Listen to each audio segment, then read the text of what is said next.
just believe in the power of healing and restoration.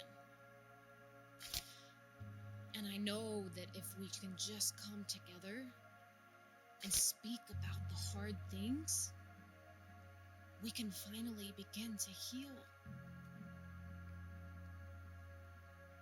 So, this is where we heal. Well, welcome to another episode of This Is Where We Heal. Today, I have one of my absolute favorite people in the social media space, Joshua Rosa. I know you will recognize him. I know you will recognize his voice. I know you will know the messages that he has put out there that are absolutely profound and so relatable. Josh came here from New Jersey, New York-ish. Yeah. So I am super pumped to have him today. And I know without a doubt that this conversation is going to be everything you guys need to hear. So without further ado, Joshua, welcome to the show. Thank you for having me. It's nice to be here and eat ooey cake. Ooey butter cake. If you have never had it, this is the place for it. But so obviously your messages have impacted me in a huge way. And that's, of course, why I reached out to you and was like, oh my God, he said yes. He's going to come here and be on the show. Are you crazy? Is this crazy or what? But no, what I love about the messages that you put out there is that they're so real and honest, and that you really get people thinking about like who they are, how they can show up in the world, and how they can show up in relationships and believe in themselves and believe in their own value and worth, and not just stay somewhere where they're not valued. Yeah. You talk a lot about that. And so before we dive into all of those things, which will be so profound, I'd love to know how you got started with the social media space and why. Yeah. I think it's like a deeper, the why is always deeper. So long story short, a friend of mine, Steve, we started a media company, and it was mostly geared towards churches and what they're doing. But at the time, I only had like 2,000 followers, which is not a bad thing. Like if you have 2,000 followers, you're doing great. That's 2,000 people that like you. So not downplaying that, but I was like, I can't tell people or churches or even just regular businesses that I can help them scale if I can't scale. Yeah. So I said, you know what, I'm going to follow the principles that I follow, and I'm just going to post twice a day for a month and see what happens. Within 10 days, I grew to my first 10,000. And it just shot up after that. And it's been crazy because it's so unexpected. But I also travel as a speaker, so that is my gifting. That's my charism. Yeah.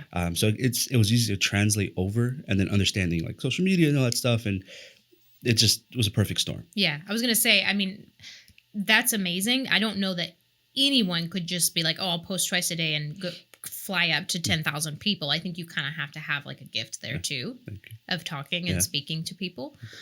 When you first started, what did that look like? What were those messages that you were putting out there that you think like really resonated with people? I mean, I think it's just a general what I do now. I think the one that went viral, my first video that went viral was like that J. Cole video that I said that J. Cole has a line. It's like, I'm tired of living with demons because they keep inviting more. Ooh. And I built off of that because the reality that a lot of people, they make home in their problems. So when you do that, it just becomes, a thing. And so many people go through it. That's why it resonated so deeply with so many people, because we all do that. We still do. I do that. And I'm a person that speaks on it so much, but still go through that process where sometimes it's easier to make home in the struggle because it's so much work to get out of it. So it just resonated, I think. I don't think a lot of people just felt that. And here we are. Yeah. No, I mean, yeah, seriously. It like blew up every one of your videos. Like, I can honestly say, like, there are some people I follow and they'll post something here and there, and I feel like this about myself, where it's like, oh, that's pretty good.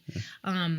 But everything you put out there, I am just like, I know somebody needed to hear that, because I did. I absolutely did. Like you made a video as well talking about like, let people lose you, like let them, let you go, and like know your value, know what you bring to the table. And that just really resonated with me as a person that, tried so hard to hold on to other people for so long, like trying to make them see my value, trying to be seen and heard and feel like there was a part of me that didn't feel worthy if someone else didn't see me as worthy, and so that video really, really got me.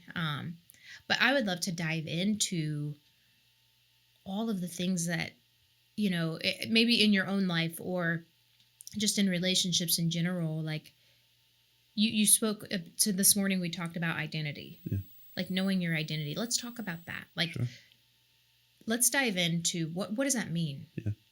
I mean, I think a lot of times that we dictate our identity based off our experiences. So we say, because I went through this or I've been in this situation, this is who I am now. And it's so like it's one of the most common things that people identify themselves or what's been done to them. So it's like, Mm. oh, I was treated poorly when I was a kid. My parents abandoned me. They didn't give me attention. So what I need now is attention from these kind of people, and they identify themselves with their past. It's not who you are. It's what's been done to you. And I think too many people stay in that. Like their identity is rooted in what's happened to them and not what they made out of it. Ooh. So I think that's like our biggest struggle with identity. Yeah. Ooh. And how do we come out of that?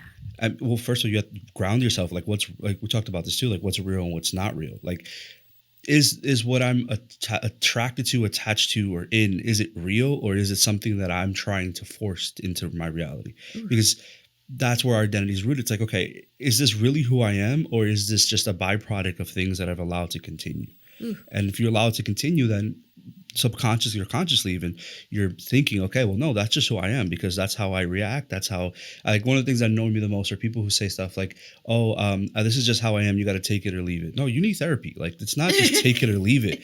You have to address your problems and correct them. Don't try to justify it by saying that's just who I am, because that's not just who you are. That's just who you accept it to be. And I think that's the biggest struggle for us to say, okay, this is what's happened to me. Is that really me, or is that a byproduct of something that someone else did? Yeah. Like, am I responding to life based on the things that happened to me or who I want to be at my core? That's so good. That's so good.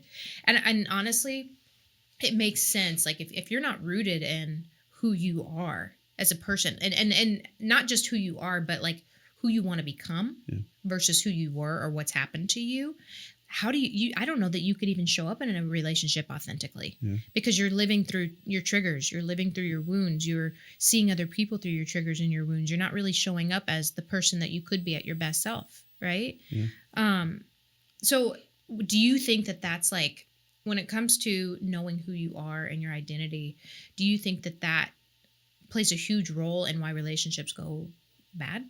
It absolutely does, because again, you have to pretend to be someone else to be liked. So if this person that you're trying to, like this relationship specifically, I mean, and it doesn't matter, it could be romantic, platonic, family, it doesn't matter the kind of relationship.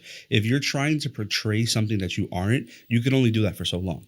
So what's going to happen is you're going to get to a point where that's going to boil over, and you're going to have to learn to hate you to make them love you. Like you're going to have to become something that's a shell of what you actually are so that they're okay with you around them. And there is no situation where that's going to actually be good for you. There's no situation that's going to be healthy.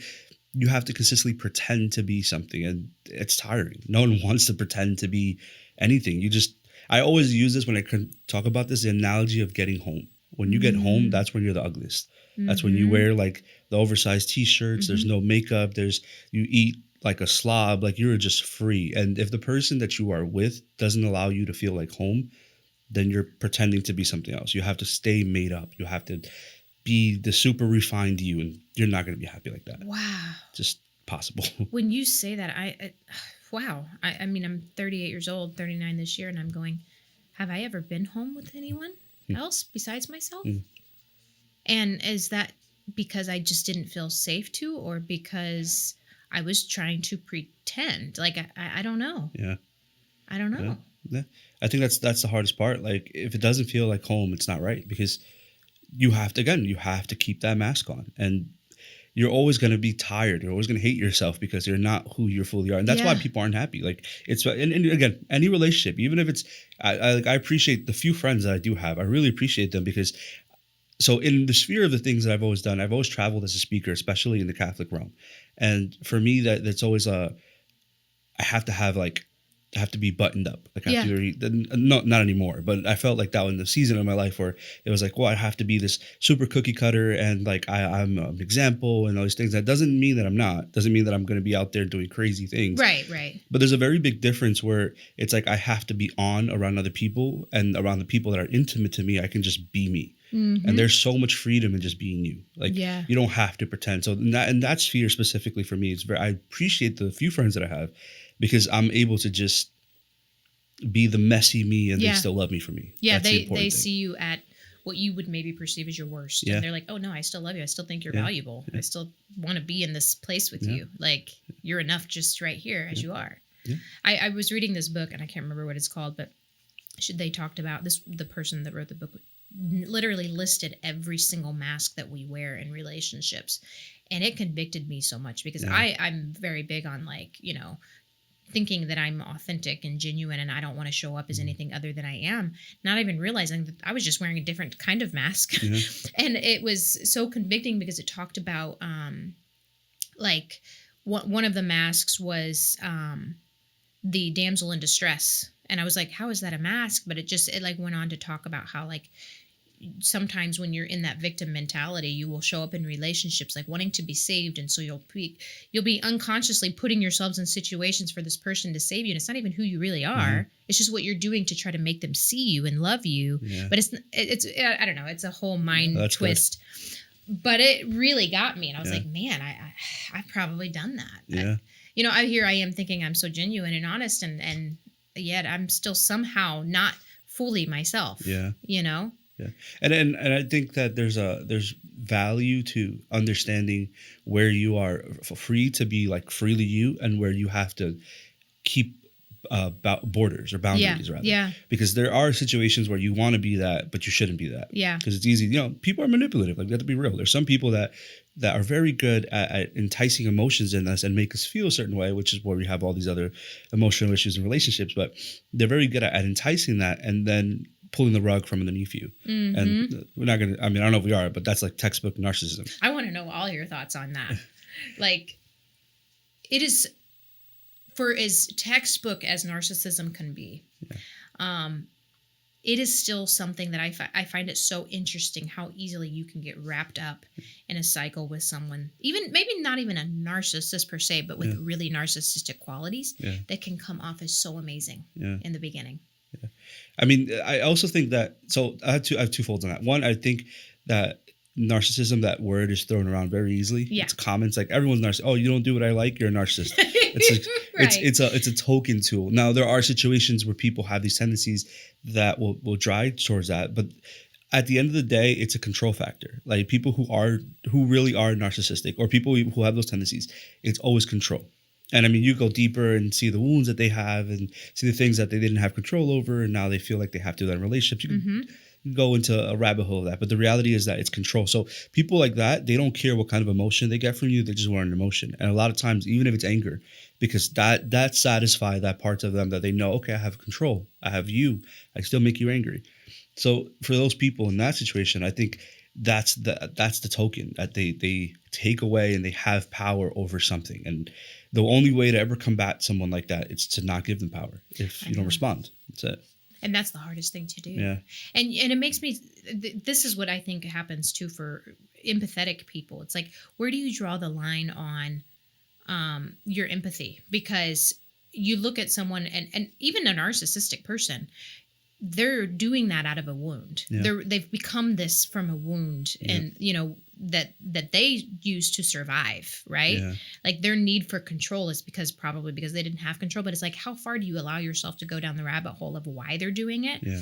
Versus regardless of the why, regardless of the history, regardless of their terrible childhood, like, I have to go, hey, yeah, you know what, enough's enough. And like, this is what I'll tolerate, and this is what I want. And that is so hard when you're empathetic. Yeah. I think the reality is to understand that it's not your job to fix everybody. Like, you physically can't save anybody. Like, it's not your job to correct how they feel or what they're feeling or how they express it, because we can justify anyone's actions like that. We can say, oh, well, their childhood was tough, or the last relationship they had was tough, so they safeguarded themselves. But that's not you. Like, you're hurting me. Like, it's not like, yeah, I'm sorry that you went through that, but it doesn't justify the actions you have on me. The only person you could save is you. The only person you could safeguard is you. That's, at the end of the day, it's not about being selfish. It's about being aware of what's going to hurt you. That's really it at its core. Yeah, that's so good. I struggle with that sometimes as a believer, like, where I want to be that forgiving person, like Jesus. I want to be able to show up in people's lives in a selfless way and in a compassionate way, but there is a point where it's like, okay, but this is continuing to hurt me. Yeah. And it's like, how much do I allow? Especially as a Christian, and I don't know why that's so hard. Yeah. But do you know what I mean? No, I firmly agree. Jesus says forgive 70 times, 7 times. Right? Yeah. You complete forgive over and over. But we confuse with forgiveness with allowance. So because I forgave you doesn't mean I have to allow you to stay in the same place. forgiveness is just letting that go. Right? It's like saying, Jesus healed people. He said, go and sin no more. Mm-hmm. So it doesn't mean, I forgave you and go and do other things. No, I forgave you and we don't have to be in the same place, in the same situation. We're good. You're good. I'm good. That's it. It's let bygones be bygones. But I think we struggle with that because we think forgiveness means it means availability. Like, it doesn't mean that. Just because I forgave you doesn't mean that I'm available to you to continue to do these things. Yeah, because at you're that so point, right. it's stupidity. Yeah, we're not in a punching bag. Yeah. We're humans trying to pursue the call that God has on our lives too. Yeah, and the bad relationship will tear you down, and I mean, it will send you in the wrong direction every single time. Yeah, and I mean, Scripture says that what is it? Bad morals corrupts good friendship or good people, right? So it doesn't matter. You forgive them, but if you're around those people again, what's going to happen? They're going to corrupt you. So. Ooh, that's good. Yeah. That's really good. What are your non-negotiables like in relationship? So this is a tough one because I think sometimes we have non-negotiables that don't fit into every relationship. Like, I can't. Like, there's certain things that are obviously emotional, and things like how you treat me and respect and boundaries. Those are certain things. But there are other things that are non-negotiable in particular relationships. Like, there are particular people that are literally not capable of doing the things that you're asking for. So, example, and this is mostly this is a weird time that we're in, but mostly we're mostly for like women. There's certain men that they have their non-negotiables are 6-figure salary, 6 feet, all those wonderful things. Yeah, which is great. I mean, listen, I'm all for preferences, but we also need to be realistic that those are statistical numbers that don't exist. So right. That might be a non-negotiable, but is it? I mean, or should it be? Right. There's a bias to that. So non-negotiables in terms of like certain things that they do. And okay, so justify that also, because it's very different with the person that makes a lot of money, and there's a difference to the person that does a lot of work. Yeah. Like that is a firm non-negotiable. The amount is different. Mm-hmm. So it's like, okay, and this point is firm. If you're in a relationship with somebody, they have to be willing to have that same kind of work ethic that you do. Mm-hmm. If not, you're going to feel like you're dragging them along. It's not, you're not walking with me, I'm pulling you up, and that's different. You're going to be tired eventually. But for me, like, non-negotiables are things like that, like things that are you going to feed into what I'm hoping for?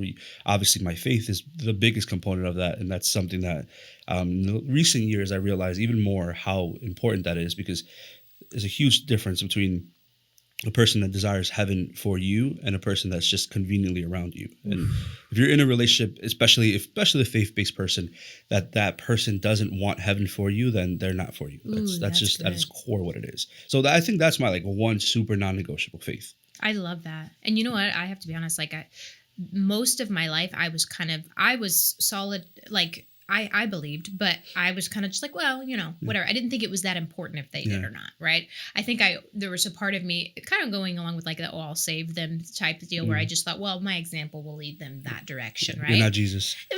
You can't save them. Right. And I've learned the hard way that no, and that is one of my non-negotiables now too. Like, they don't have to necessarily believe in the exact same denomination that I do. Yeah. But I know that for me to continue to thrive and walk in the call that God has on my life, I have to have somebody that's on the same path, right? Yeah. Because like you said, it will pull you back every single time. Yeah. And I would agree with that for sure. And I do think that there's a difference between preferences and non-negotiables. Like a preference of 6 foot or whatever. I mean, that's not me, but I know that that's for someone, but it's like, whatever. For me, I have learned compatibility over chemistry has become really important to me, because you can have chemistry with, a lot of people, but the compatibility is what keeps it going. Yeah. Right. So you grew up Catholic. So obviously it makes sense that, that's a non-negotiable for you, but what is the role that your spirituality had on what you want to put out into the world? Yeah. I mean, even with the stuff that I'm doing media-wise, with the podcast that's coming out and all that stuff, that's the core of everything, evangelization for me, because that's the heart I have. That's where I started. I speak on stages, and it's because of my faith.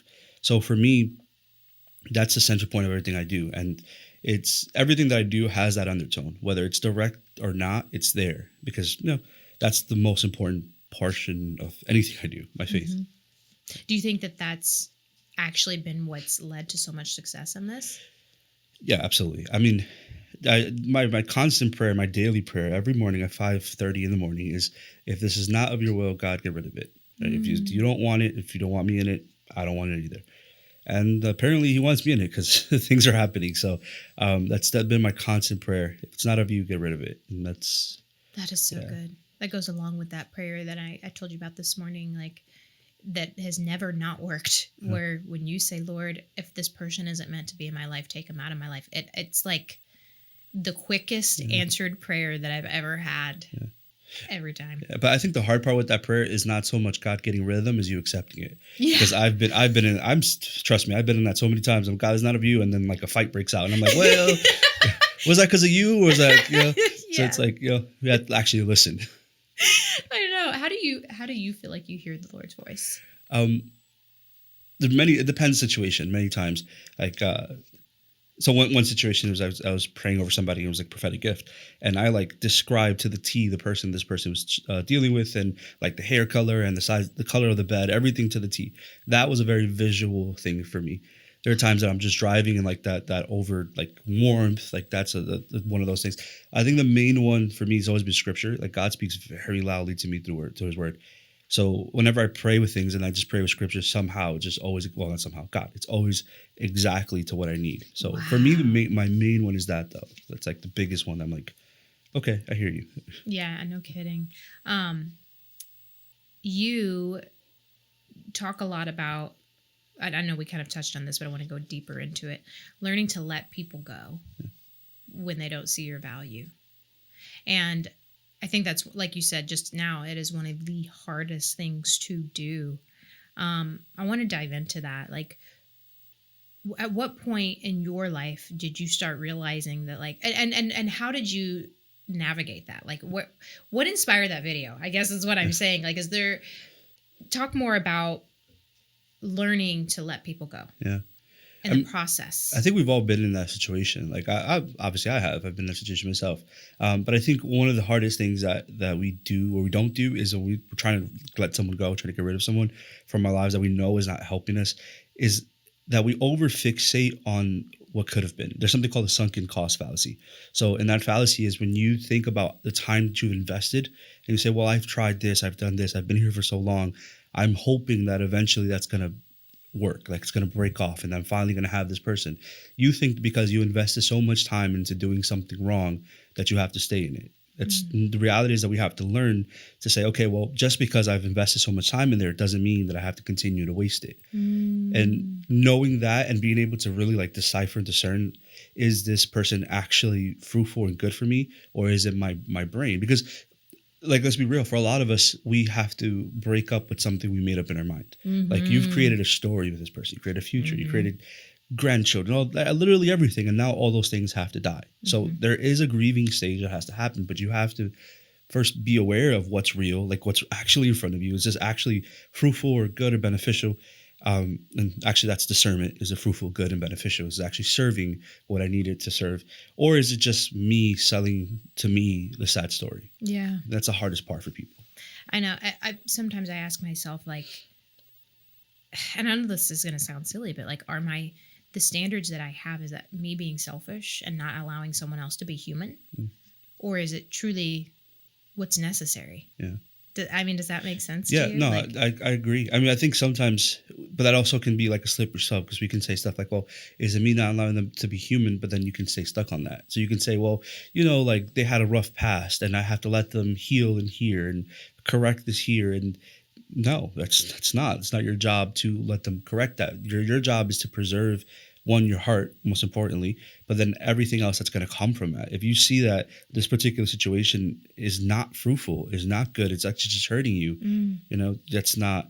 There's like a stupid meme that someone posted once. It's like, you're not an onion, you shouldn't be crying all the time. Like, it's insane to me. Like, but that's the reality. We stay in things because we think that again, you're not Jesus. Your job is not to save them. You can love them. You can love people from a distance, but you don't have to be directly hurt by them to love them. It's so true. I think sometimes we get addicted to the suffering in a relationship. I think that's sometimes the bond that keeps us with someone, is like the suffering in a weird way, like a trauma bond, like I have to tell myself sometimes, like, hey, like, you're martyring yourself for this relationship and you don't have to, like, why are you doing that?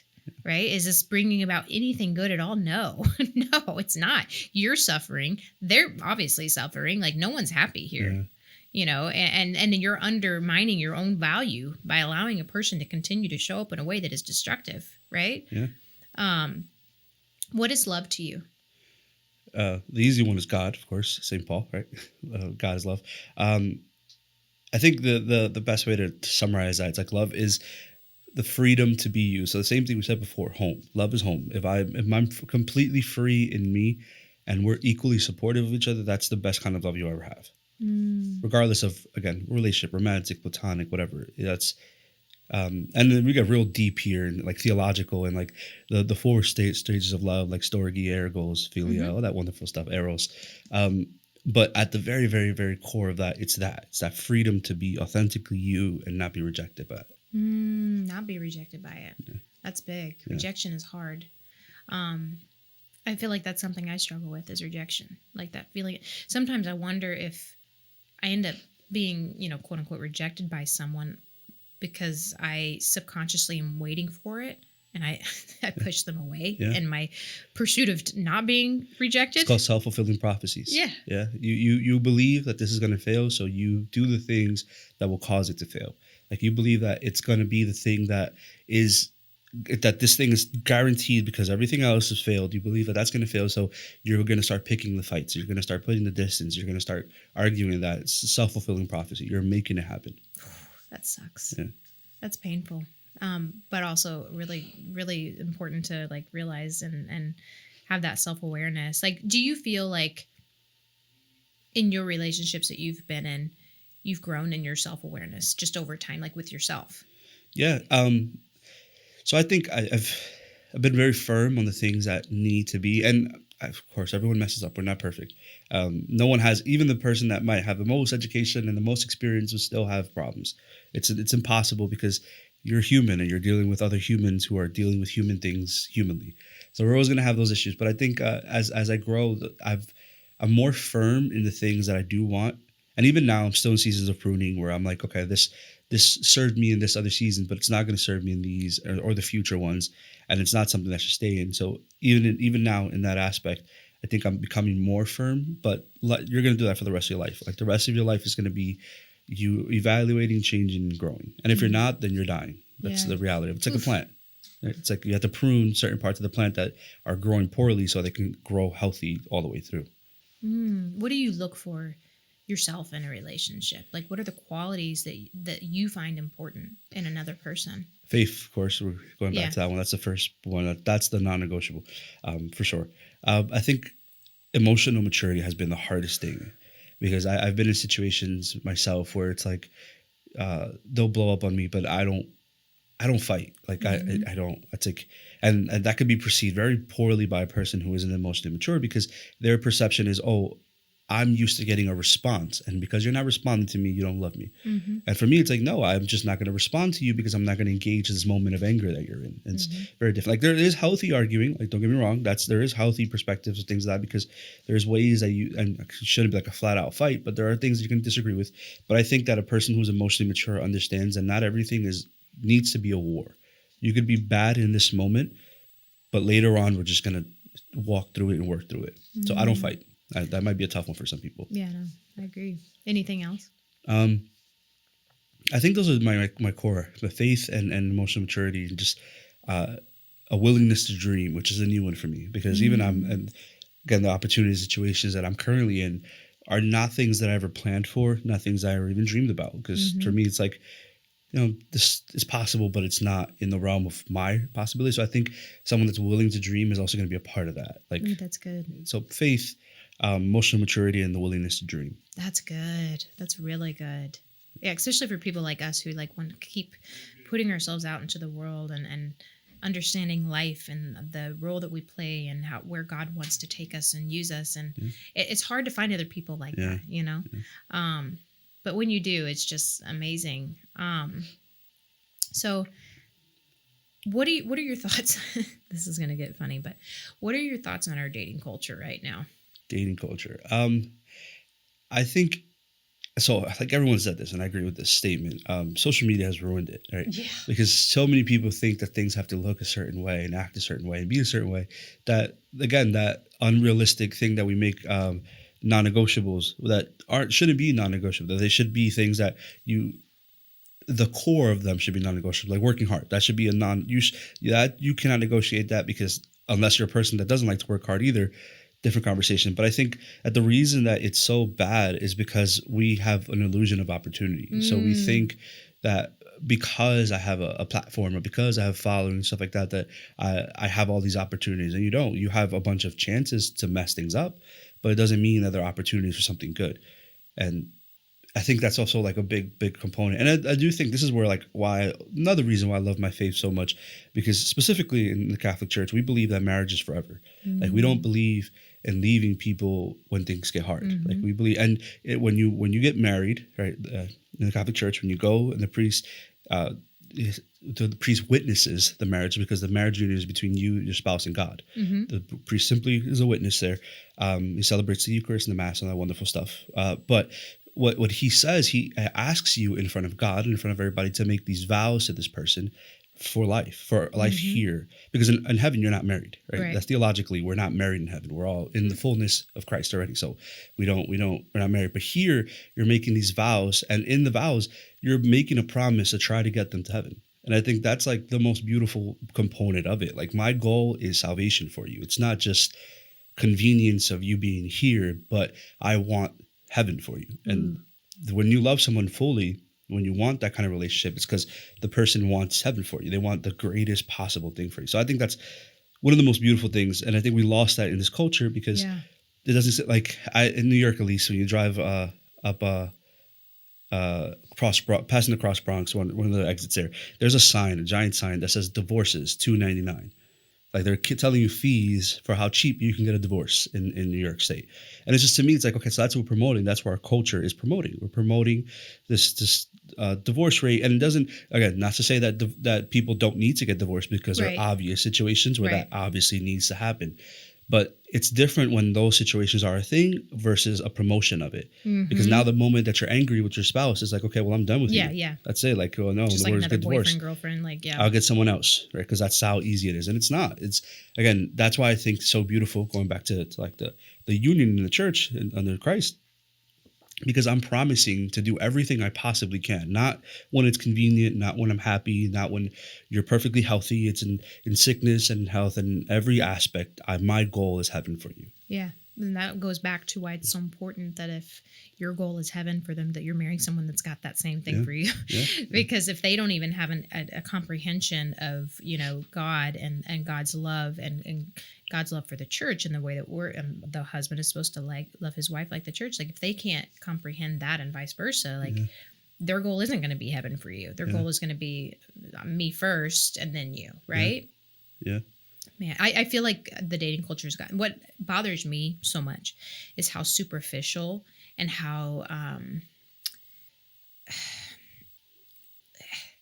I want to say sexualized it's gotten. It's just that it's like, this is not out of judgment of other people. It just makes my heart hurt. It's like just seeing young women that are just so free with their body, just so free with, like, showing it, giving it, just doing whatever they want with whoever they want, whenever they want, however many, and that it breaks my heart because there's no foundation in any of that in a relationship. Like, there's no love is gone. Like, the love is gone. There's no love anymore in like the dating culture. It's just about numbers and consuming and getting your fix, and they lose their identity in that, because, again, I said this to a friend once. We were driving, and she had mentioned something like that. I was like, oh, these attractive women and all that stuff, and I said to her, I was like, but that becomes their identity. Like, their body is their identity, because that's the only thing they get attention from. If you rob them of the body, then they have no identity. And there's actually something called theology of the body in the church with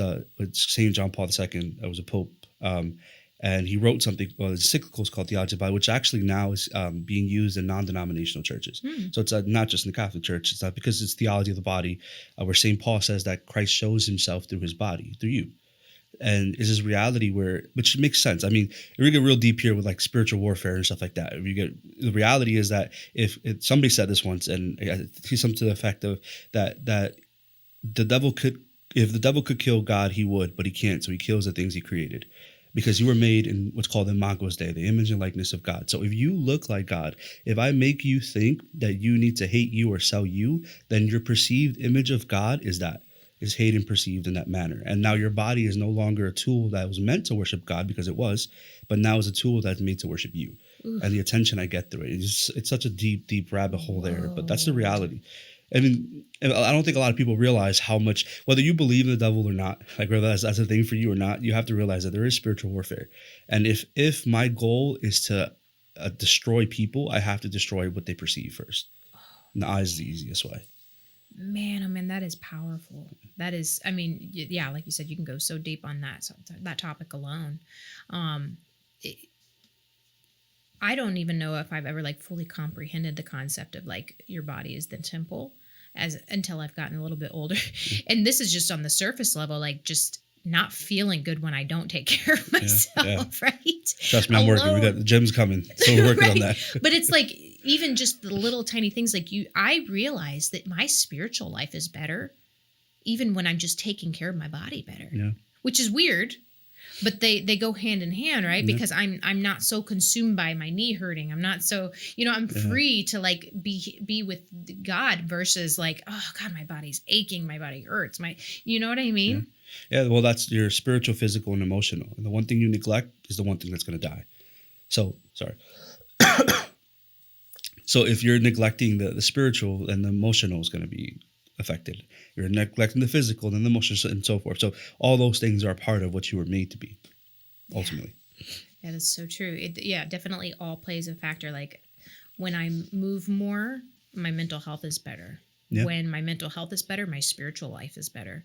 When my spiritual life is better, I'm getting myself out there more, and I'm eating better, and I'm thinking about ways to take care of myself instead of ways to just indulge in everything, right? It's like it definitely all comes together. And honestly, that too, going into even relationships, like I show up so much better in a relationship when all three of those things are functioning properly and in balance with one another. Totally off the subject, but anyway, you also made a video where you were talking about like, hey, they know what you want. Yeah. Let's dive into that. Talk about that video and what was like the message that you had in that. Yeah, I think sometimes we think that we're not clear enough with people, but you are. There's not it's literally impossible that you tell someone what you're desiring or what you want, or you're making it clear that you're showing up for it and that they don't know it. Like they know it. But unfortunately, some people like that attention. They like that power they have over you. So they like the chase. It's like I equate it also to like a dog. Like you're walking a dog and dog is walking in front of you. You let the leash go. They'll walk a little bit and they'll notice that you're not chasing them anymore. So they'll bring back the leash because they want you to chase them. That's the thrill they get out of it. So people know what you have. They know what you want. They know what you're asking for. They just like the attention of not giving it to you and just like dangling it over you. Oof. It's a sadness, but it's true. That's really kind of, I don't know, not evil, but just like gross. Yeah.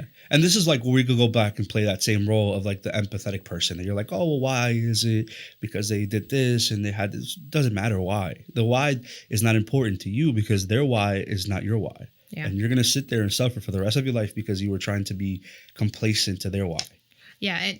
It's totally true. And it really does. It goes, the quote of like, if they wanted to, they would. As much as I hate it, I believe it, to a degree, because it's like, especially when it comes to like dating different people, like, and finding the right person for you, the right fit. It's like, it shouldn't be that hard at first. Yeah. You shouldn't have to be begging someone to see you. You shouldn't be having to ask them to see that you're valuable or that you're worthy. Like if you're even in a position where you're like, I feel like they don't see me and I feel like they don't hear me. I feel like that's probably not the right person. Yeah. Yeah, and not to say that you should marry somebody the first day you meet them. Right. But most people know within the first day of the person if they are going to match and fit the qualities. Now, obviously, there's more things. That's why you don't marry them the first day. There are things sometimes that they're hiding or neglecting, and that's where you have to figure out and discern. But you actually know within that beginning period. I actually think that the numbers are even shorter than that, but we'll just keep it at a day. The science behind it, with men at least, I think it's actually quicker. I think it's actually in a matter of minutes, but we're not gonna dive into that. We're just leave that at a day. You know if this person is a person that you would want to date and pursue right away, and Obviously, that's why you spend more time to discern if they're the character of that person. But at the very least, that introduction, that's also why they say like first impressions matter, because that's the first thought that stays in the brain with the person. So if you did something silly and they actually enjoyed it, that's their thought. They're gonna say, "Oh, this person is funny." But if you did something silly and they hated it, you're not changing that thought ever. It's gonna be rough. What do you think happens in the minds of men when they meet someone and, like, we'll say the first few minutes or the first day, they're like, wow, like this is really a person that I want to pursue, and then all of a sudden that shifts. So Like, I think again, there's like so many factors to that, because the way the brain works, there's specific synapses that are just like shooting things out at the same time. It's just sending messages, and emotions are being rushed, and depending on the action. This is also why, like again, theology of the body. The church is so beautiful. God makes no mistakes. But in theology of the body, it expresses something of connection with a person. So when you have sex with somebody, right, you make that kind of connection.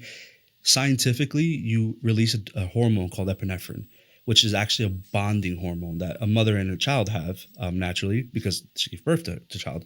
But also, you actually make that connection with a person when you have sex with them. You make that relational connection to them. And which is deeper theological, because when God created humanity, it was that you were meant to actually be one. You were meant to make that connection. That's why it's so hard to break off certain things that the people are going through, and that's why it's so hard to leave relationships that you've had sex with that person. You think it's, oh, I have this emotional connection, but you also have a chemical connection with them. Then you get even deeper. You talk about stuff like soul ties and those bonds, and we get real deep with that.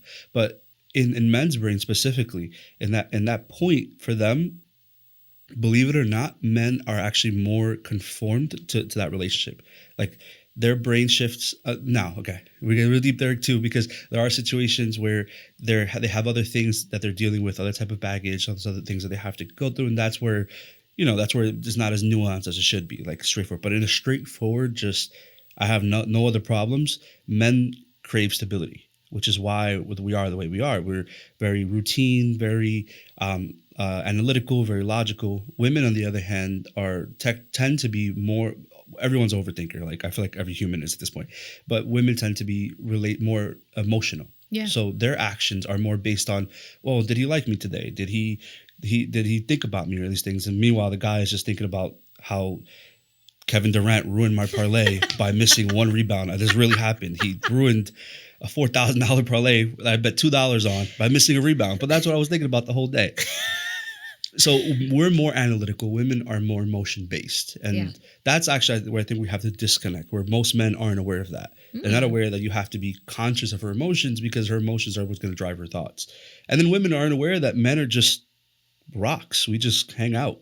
So he's like totally invested in the idea of a person, and he's thinking about stability. Yeah. Like, how can my life stay as exactly the same as it is right now, even with this person in it? Yeah. She's thinking, how can we get closer? How can he become more of my life, because I feel like he's acting weird now. Yeah, I mean, it's and again, that's assuming that there isn't like 1,000 other factors to it, because you have, but at the very basic level, that's what men desire. It's just stability. I don't want to come home to a fight. Like I'm already fighting outside. The last thing I want to do is come to my house and have another war. Mm-hmm. Maybe not even a fight, just a woman that needs you and you're not ready for that yet.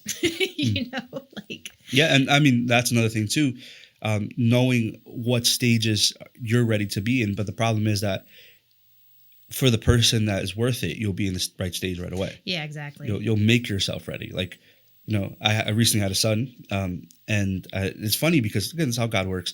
In the midst of all that, I had like this weird season because my main thing was like my main income was social media. Mm-hmm. Like, I kind of let go of other things, and I mean ministry, but I never want to live off ministry. It's just a nice, thank you God for this gift type of thing. Yeah.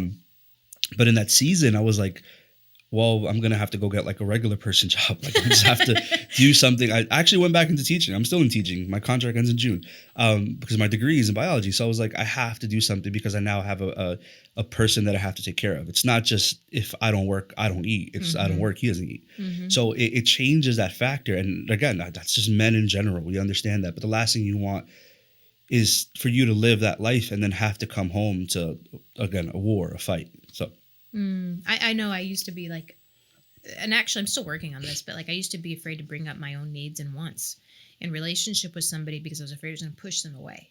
Right. And that's happened Yeah. before, but it's like I wasn't connecting the dots of like, hey, like the right person is going to have space for that. Yeah. Like you asking for clarity is not an issue unless they don't want to give you clarity. Yeah. You asking for reassurance isn't an issue unless they just don't want to give it to you because they can't, because they're not even sure of something, right? Like I had to really wrap my head around that. And so I'd love to know your thoughts on that too, of like, you know, how much of it is being too much versus that person's just not capable. Yeah. So, and I think, again, I think we've all been victims and we've all been the aggressors in these situations. Okay. We've all been the victims of been aggressive situations where we put ourselves in things that we're scared to hurt somebody. So we're not authentically real with them, not realizing that we're going to hurt so much more. Like if you're not willing to say, hey, this is what's wrong right now, because you think, oh, I'm going to save your feelings, all you're going to do is make them hurt that much more later on. So the whole pulling the Band-Aid thing, it's the analogy, right? You have to rip it off. It has to be now and has to be said. And there's situations where we've been the receivers of that. Like we've been the ones that have been hurt because a person is just not clear with us. Yeah. And I'm not saying, I'm not justifying it, but that can be an issue. That can be a reason why some of us just don't say what we need to say because we think that we're saving them, but we're not. We're hurting them longer. Yeah, facts. And I've been on both sides. I've definitely been on both sides. I've been the person that was like, I can't give you clarity because I don't have a clear picture of this right now, which really was just a lack of interest, if I'm honest. But you know, that's not what you want to hear on the other end of it. Absolutely. You know, but I think they would have benefited from that more.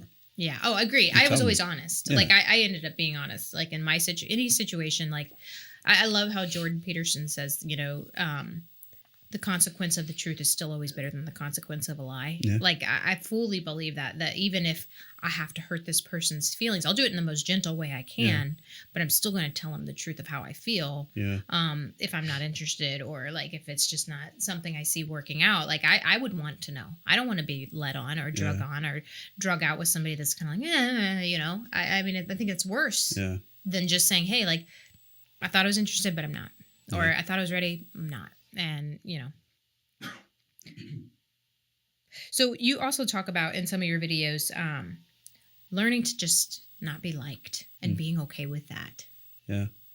I think that's a tough one for a lot of people because we're people pleasers. Like we think and this is again, there's so many ways to tie this into, but we tend to find validation in other people's validation. Like we think if they're clapping for me, then I'm good. There's actually another saying that says that if you live for the amen of the people, you'll die for the lack of it. So if you live for the applause of the people, you'll die for the lack of the applause.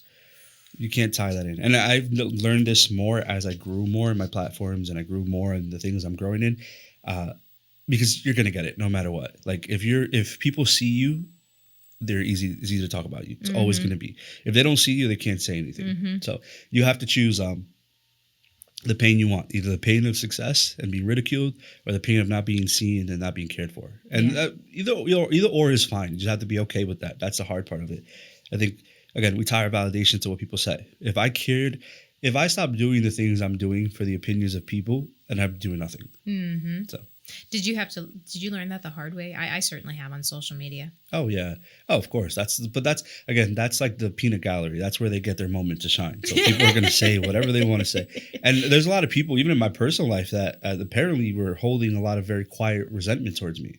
And we're never clear about that. But again, that's fake to me, because if you are brave enough to talk about me to behind me, that means you're not brave enough to talk to my face. So that's the whole thing. You're going to see that, but that only comes with success. If you're not successful, no one talks about you. That's so true. That's one of those burdens of success that people don't really realize it's a thing. Like that's gonna happen. It has to happen. And if you live for them, for their validation, that's it. That's all you're going to get. Over, yeah. So.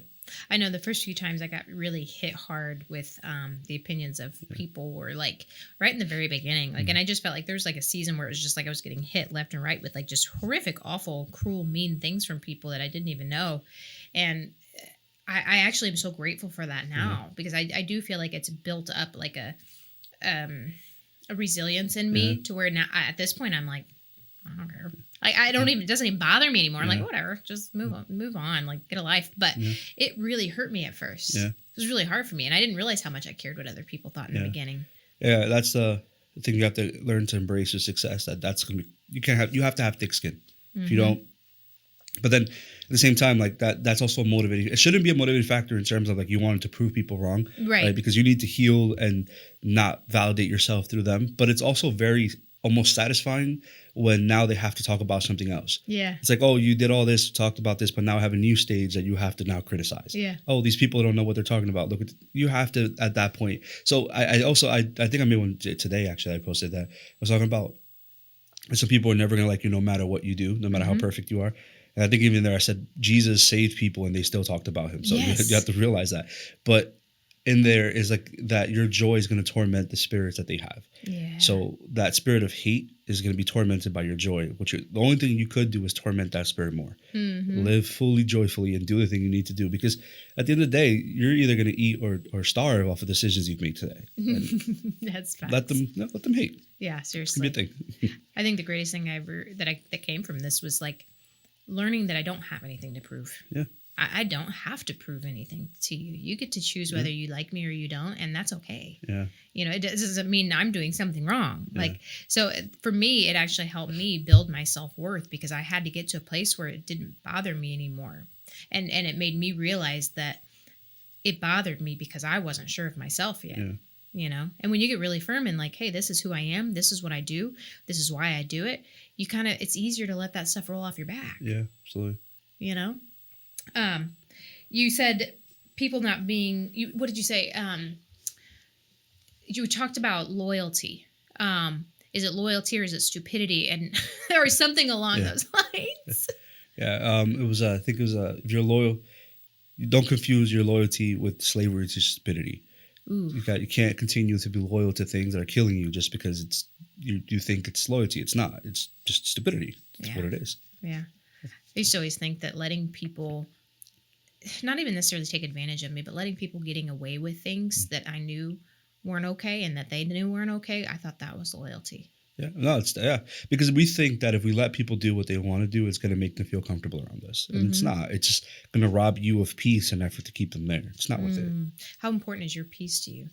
It's the most important thing we'll ever have, because that's the one thing that you can either give or save, and your peace and your time. Those are two things. That things you'll never get back. So if you let someone rob you of your peace, you're not going to get that moment back. That's it. You're letting them have that.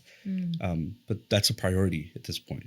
I remember one time I was praying to God and I was like, Lord, just give me peace. Like, please just give me peace, God. And it was like one of those times where I actually heard God and he literally was like, I already gave you peace. It's your job to maintain it. And I was like, oof, that means I got to really take a look at my relationships. I got to take a look at the things I'm consuming. It put the ball in my court, but it's like, God gave us that. You have peace in God, you know, that's free. Right. But you get to decide whether you're going to maintain that peace or not. Yeah, absolutely. That really like hit me hard. What is like the message you most want to put out into the world? Like if you could sum up who you believe you are, what you do, and what the message that you're putting out there, what would that be? I think hope and joy. I mean, I think theological virtues is faith, hope, and love, which we'll use those there. But I think that's really it at its core. Like knowing that. So the I don't know. Can I say this? I think I could. I don't know. It doesn't matter. It'll be out anyway. The podcast I'm working on is Made for This Mountain. That's the name of the podcast, and it's based on Matthew 17:20. So if you have faith the size of a mustard seed, you'll tell mountains move, the mountains move. That whole reality that it doesn't take a lot. It just takes a little applied effort, little faith. Little faith changes everything. So that reality that there is hope and there is joy, and that's the one thing we need to focus on. We're so focused on everything else. That's why we're anxious. That's why we're hurt. I think that's the main focus for me. It's that hope, love, and faith. Yeah, that's good. Have you ever hit rock bottom? I feel like, I definitely have a season of that in college. One other time I heard God's voice audibly. I was living in a frat house, and it was like a hot mess. That's not me, but it was definitely like, it was easy for me to get in because people liked me. So it was like, yeah, you don't really have to do much. Just kind of hang out and drink beer. And I was like, all right, cool. I'll do that. So I ended up being there, but then it was like just really just disgusting place. Like frat houses are disgusting. I don't know how people really live. are the worst And place. I'm Dominican, so my grandma and my mom, I cleaned the frat house once. That was the most disgusting thing I've ever done on my own. That would put anybody at rock bottom. I think that was it. But I was sitting and I was in the basement. I was like playing worship music, and I was like, and I was praying, and God just said, "Move," like audibly move. So I was like, okay. I texted my cousin Ronnie, and I was like, "Yo, pick me up." And he was like, "I just happened to be in my dad's van for some reason, going that way to go buy a guitar." And I was like, "That's crazy because I need a van." So we just put everything in, and I moved. And I think that area, that time was like the worst time that I've ever experiencing, but. My rock bottom is like a mountaintop for a lot of people. Like it's like I'm so grateful that I encountered God like so young, like in my 20s. So for me, that was like a big one. It helped me not go down paths that would have been really bad. Yeah. But what do you think you did that like pulled you out of that place besides just moving? Like, well, I mean, I think that was an act of faith. So moving in faith, that was a thing that did everything. Because after I left, I was at Kean University, and then I transferred to Manhattan College. But I went the same day because my friend, I was talking about this with him the other day, actually. He was transferring. And I was like, oh, well, let me just go. I'll go with you to support you, whatever. And I transferred in the same day. They gave me a scholarship and accepted me into the school. So it was like, okay, that was God, because it's just perfectly exactly how it needed to be. So there was definitely, but after that, it's just been blind obedience. Yeah, that's amazing. I don't know if a lot of people can even relate to that, because so many people have so many doubts, you know, about themselves and what. Like it's like sometimes I wonder, I'm like, is it the lack of faith that I have in God, or is it the lack of faith I have in myself? Yeah. I guess either way, it doesn't matter because I'm lacking faith in a sense, you know.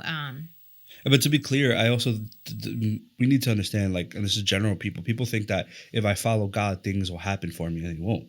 That's not necessarily. God is not a genie. Like, exactly. God is not. Yes, do miracles happen and things answered? Absolutely. I've seen paralyzed people walk. I've seen a deaf woman hear. I've seen miracles and miracles and miracles, but the miracles don't define the goodness of God. They're just a byproduct of the fruits of what people believe. So I think we tend to fall into that. Well, if God's real, then this has to happen. God is not a math equation. Like, you don't believe in A, if B happens, then you'll give Y. Like, that's not how this happens. It's just that we tend to fall into that notion. So even if it's bad, and that's Book of Job, like one of my favorite things, that God's like speaking to Job, and he's like, were you there when I formed the stars? And like, were you there when I made the waters rush? And so it's like, and Job like sits humbly. He's like, yeah, you're right. All right, God, my fault. Sorry, I God. know nothing. Yeah. So following God, it doesn't mean that things are going to be perfect. It just means that you have someone to turn to when they're not. So true. Someone to sit with you in it. Yeah. Yeah. I can say honestly, like most of the miracles that have happened in my life were things that no one would have ever known. Yeah. They were things that happened internally within me. Yeah. You know, like just like we've talked about, just saying, God, like, here, my life is yours. I'm not going to do this perfectly, but if you want to use my voice, you can. And then people reaching out to me, no one would have known about that, but like getting the opportunities, the doors opening that only God and I knew, you know, were going on, but also like the peace after divorce, like not feeling worthy of it at all, thinking like, this is it. Like the call that God had on my life as at that time, a worship leader and all these things. I don't get to do that anymore. I don't get to be that person anymore. He's not going to use me anymore. I'm getting divorced. Like, this is the worst thing that anyone could ever do as a Christian. And like thinking, okay, well, that's the end of it for me. And then God going, oh no, that's not true. Yeah. Like, obviously I don't love it. I don't love divorce, but I still love you. Yeah. I still can use you. I can still turn this situation around and turn it into something beautiful, as long as you're willing to let me. Yeah. Yeah. Because God doesn't love us because we're good. He loves us because he's good. Mm-hmm. So our relationship to him isn't based on our doing. Your performance doesn't get you more God. You just simply receive because you are. And that's like at the core of everything. Why so many people struggle with everything they struggle with is because they think that they are based on their performance and they have to do these things, and you don't. You just simply have to be. Now, granted, be clear, God loves work, right? Mm-hmm. The first thing God tells humanity, man, is he says, Abudan Shamar, to cultivate and to grow. So he tells Adam to work. So God loves work, but work doesn't beget more God. Mm-hmm. It simply just is. Yeah, you're never deserving of it. Yeah, you just you exist because God wanted you to exist. Yeah, and that love is already there. You're born in the image of God, and therefore you are loved by Him.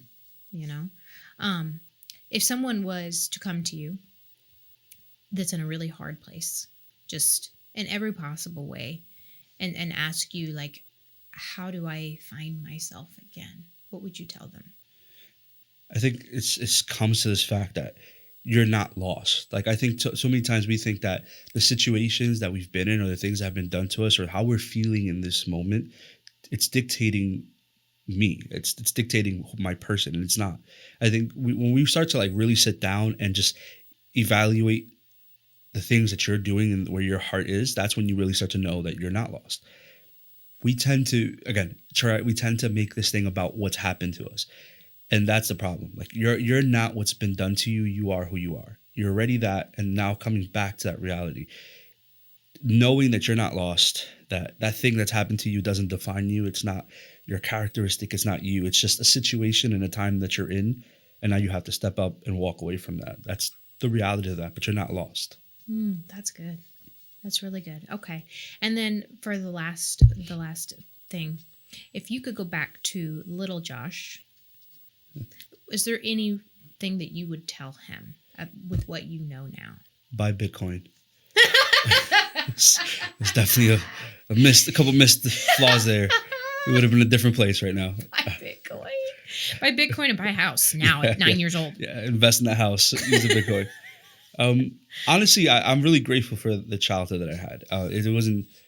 No one is perfect, and I could have had certain things, but I'm really grateful that was my childhood. Like I have nothing that I would change. So keep doing what you're doing, and invest. You're gonna kill it, buddy. Yeah, you're gonna do great. Don't worry about it. Yeah, God's got you. Okay. So where can people find you? Yeah, social media, it's the main thing. Everything is _Joshua Rosa. That's it. And then iHeartRadio. I don't know if I'm supposed to do these things, but someone reprimand me if I'm not. So I have the podcast on iHeartRadio coming out. Our goal is the spring of 2025, maybe closer to the summer of 2025. And it's going to be called Made for This Mountain. So that's our big push this year. Made for This Mountain? Yeah. That's so good. I love that. Thank you. Are you climbing any mountains right now? There's some mountains that I'm facing, but I'm grateful that God moves mountains.